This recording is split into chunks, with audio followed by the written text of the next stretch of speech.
ওসব বালের গল্প আমার সামনে দিয়ে লাভ নেই। খালি রানিং করবে, আর রানিং কারা করে? ভিখারি তো তারা রান করে।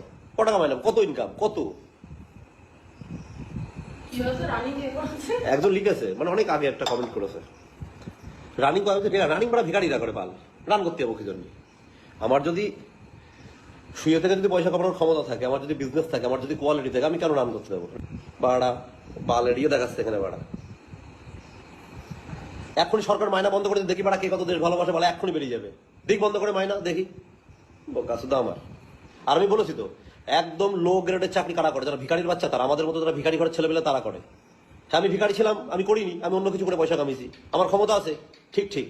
কদিন আগে এই ব্যক্তিটি সোশ্যাল মিডিয়ায় একটি পোস্টের মাধ্যমে সমস্ত ইন্ডিয়ান আর্মিকে অপমান করে এবং তাদের বিরুদ্ধে নক্কারজনক মন্তব্য করে। অবশেষে পুলিশ তাকে হেফাজতে আনে। আমরা আশা করব তার কঠিন থেকে কঠিনতম শাস্তি হোক, যাতে ভবিষ্যতে এইরূপ ব্যবহার করার সাহস কারোর না হয়। জয় হিন্দ, জয় ভারত।